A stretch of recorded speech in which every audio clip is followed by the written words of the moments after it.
ನಮಸ್ಕಾರ ಸ್ನೇಹಿತರೆ, ಇನ್ಫೋ ಕನ್ನಡ ನಾಡು ಚಾನಲ್ಗೆ ಎಲ್ಲರಿಗೂ ಸ್ವಾಗತ. ಇಂದು ಜಗತ್ತಿನ ಗಮನ ಸೆಳೆದಿರುವ ವಿಷಯ ಏನೆಂದರೆ ಇಸ್ರೇಲ್ ಮತ್ತು ಇರಾನ್ ನಡುವಿನ ಸಂಘರ್ಷ. ಈ ಎರಡೂ ದೇಶಗಳು ಯಾಕೆ ಪರಸ್ಪರ ಶತ್ರುಗಳಾಗಿವೆ, ಈ ಯುದ್ಧದ ಹಿಂದಿರುವ ಪ್ರಮುಖ ಕಾರಣಗಳು ಯಾವುವು ಮತ್ತು ಇದು ಜಗತ್ತಿನ ಮೇಲೆ ಹೇಗೆ ಪರಿಣಾಮ ಬೀರುತ್ತದೆ, ಈ ಎಲ್ಲ ವಿಷಯಗಳನ್ನು ಸರಳವಾಗಿ ಈ ವಿಡಿಯೋದಲ್ಲಿ ತಿಳಿದುಕೊಳ್ಳೋಣ ಬನ್ನಿ. ಇಸ್ರೇಲ್ ಮತ್ತು ಇರಾನ್ ಸಂಬಂಧ ಹೇಗಿತ್ತು? ಇಂದಿನಂತಿಲ್ಲ. ಒಂದು ಕಾಲದಲ್ಲಿ ಇಸ್ರೇಲ್ ಮತ್ತು ಇರಾನ್ ಸ್ನೇಹಿತ ರಾಷ್ಟ್ರಗಳಾಗಿದ್ದವು. 1950ರಿಂದ 1979ರವರೆಗೆ ಈ ಎರಡೂ ದೇಶಗಳು ವ್ಯಾಪಾರ ಮತ್ತು ಸೈನಿಕ ಸಹಕಾರ ಹೊಂದಿದ್ದವು. ಆದರೆ 1979ರಲ್ಲಿ ಇರಾನ್ನಲ್ಲಿ ಇಸ್ಲಾಮಿಕ್ ಕ್ರಾಂತಿ ನಡೆದ ನಂತರ ಎಲ್ಲವೂ ಬದಲಾಯಿತು. ಹೊಸ ಸರ್ಕಾರ ಇಸ್ರೇಲ್ ಮತ್ತು ಅಮೆರಿಕ ವಿರುದ್ಧ ತೀವ್ರ ವಿರೋಧ ವ್ಯಕ್ತಪಡಿಸಿತು. ಆ ದಿನದಿಂದ ಇಸ್ರೇಲ್ ಮತ್ತು ಇರಾನ್ ನಡುವಿನ ಸಂಬಂಧ ಸಂಪೂರ್ಣವಾಗಿ ಹದಗೆಟ್ಟಿದೆ. ಇಸ್ರೇಲ್ ಮತ್ತು ಇರಾನ್ ನಡುವಿನ ದೊಡ್ಡ ಸಮಸ್ಯೆ ಏನೆಂದರೆ ಅಣು ಕಾರ್ಯಕ್ರಮ.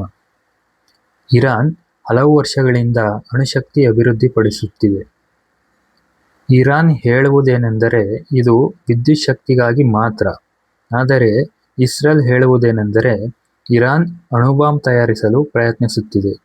ಇದರಿಂದ ಇಸ್ರೇಲ್ ತನ್ನ ದೇಶದ ಸುರಕ್ಷತೆ ಬಗ್ಗೆ ತುಂಬಾ ಚಿಂತಿಸುತ್ತಿದೆ. ಆದ್ದರಿಂದ ಈ ಯುದ್ಧವು ಇನ್ನೂ ಹೆಚ್ಚಾಗಿ ನಡೆಯುತ್ತಿದೆ. ಮತ್ತೊಂದು ಪ್ರಮುಖ ಕಾರಣ ಎಂದರೆ ಮಧ್ಯಪ್ರಾಚ್ಯದಲ್ಲಿ ಪ್ರಭಾವಕ್ಕಾಗಿ ಸ್ಪರ್ಧೆ. ಇರಾನ್ ತನ್ನ ಬೆಂಬಲಿತ ಕೆಲವು ಗುಂಪುಗಳಿಗೆ ಸಹಾಯ ಮಾಡುತ್ತದೆ. ಉದಾಹರಣೆಗಳೆಂದರೆ ಹಜ್ಬುಲ್ಲಾ ಲೆಬನಾನ್ನಲ್ಲಿ, ಹಮಾಸ್ ಗಾಜಾದಲ್ಲಿ ಮತ್ತು ಹೌತಿ ಯೆಮೆನ್ನಲ್ಲಿ. ಈ ಗುಂಪುಗಳು ಇಸ್ರೇಲ್ ವಿರುದ್ಧ ಹೋರಾಡುತ್ತವೆ. ಆದ್ದರಿಂದ ಇಸ್ರೇಲ್ ಹೇಳುವುದೇನೆಂದರೆ ಇರಾನ್ ಪರೋಕ್ಷವಾಗಿ ಯುದ್ಧ ಮಾಡುತ್ತಿದೆ. ಇಸ್ರೇಲ್ ಮತ್ತು ಇರಾನ್ ಹೆಚ್ಚಿನ ಸಮಯ ನೇರವಾಗಿ ಯುದ್ಧ ಮಾಡದೆ ಇತರ ದೇಶಗಳಲ್ಲಿ ಪರೋಕ್ಷವಾಗಿ ಹೋರಾಡುತ್ತವೆ. ಉದಾಹರಣೆ ಸಿರಿಯಾ, ಲೆಬನಾನ್, ಗಾಜಾ. ಇಲ್ಲಿ ಇರಾನ್ ಬೆಂಬಲಿತ ಗುಂಪುಗಳು ಇಸ್ರೇಲ್ ಮೇಲೆ ದಾಳಿ ಮಾಡುತ್ತವೆ. ಇದರಿಂದ ಈ ಸಂಘರ್ಷ ವರ್ಷಾನುವರ್ಷಗಳ ಕಾಲ ಮುಂದುವರಿದಿದೆ. ಈ ಯುದ್ಧ ಕೇವಲ ಎರಡು ದೇಶಗಳ ಸಮಸ್ಯೆಯಲ್ಲ, ಇದರ ಪರಿಣಾಮ ಜಗತ್ತಿನ ಮೇಲೆ ಕೂಡ ಬೀಳಬಹುದು.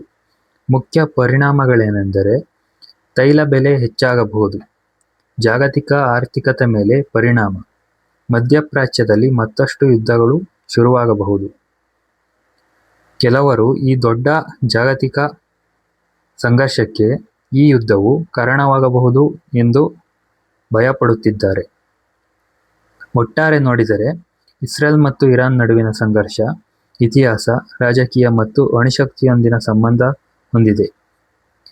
ಮುಂದೆ ಈ ಸಂಘರ್ಷ ಶಾಂತಿಯಿಂದ ಮುಗಿಯುತ್ತದೆಯೋ ಅಥವಾ ಇನ್ನಷ್ಟು ದೊಡ್ಡದಾಗುತ್ತದೆಯೋ ಎಂಬುದು ಜಗತ್ತು ಕಾದು ನೋಡಬೇಕಾಗಿದೆ.